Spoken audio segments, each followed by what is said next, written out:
Welcome to another episode of What Did We Learn Wednesday, where I tell you something that I learned this week. So this week I learned that, you know how in high school, if you're not good at math or some sciences that you tell yourself or you ask, you're like, when am I ever going to use this? When am I ever going to use this in my life? Well, it turns out physics. I was not good at physics in high school. I remember distinctly that I got a C in physics. And now I'm learning that it is relevant to one of the crafts that I use at least one. And that is my spinning. So I've been using a drop spindle, right? And I have noticed that I'm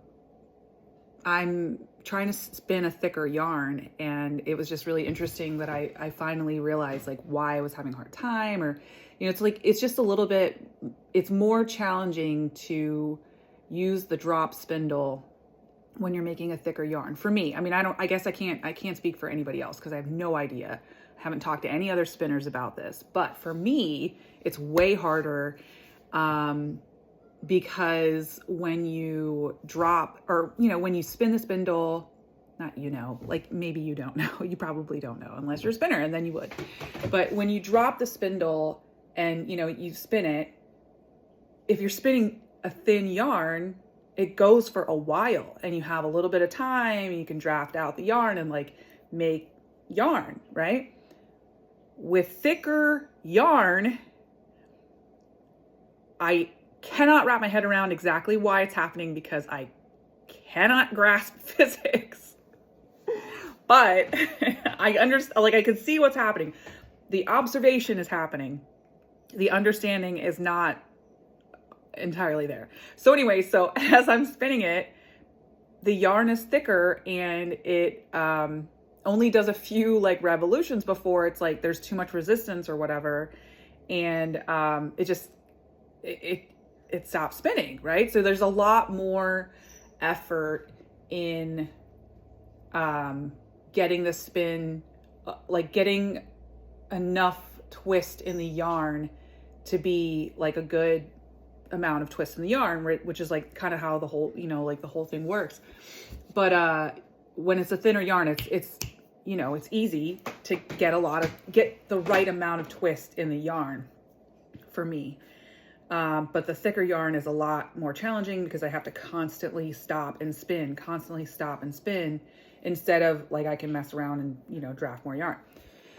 Anyway, so physics is important, maybe, probably. I wish I had done better. The coolest thing I maybe learned this week is how to make a lavender wand. This is so freaking cute.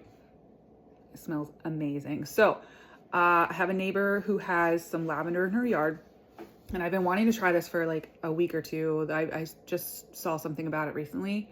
And so there's lavender in here.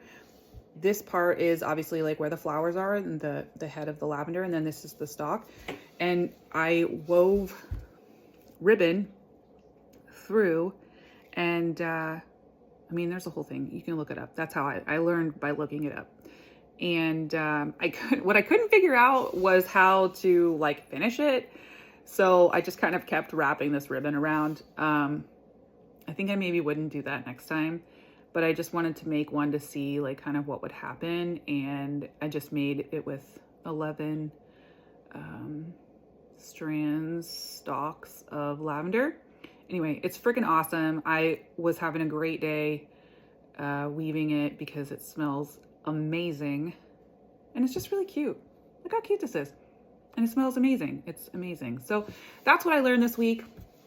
Hope you learned something. I don't know, probably nonsense to anybody else but me. But just in case, I'm gonna share it just in case. All right, have a good day. Bye.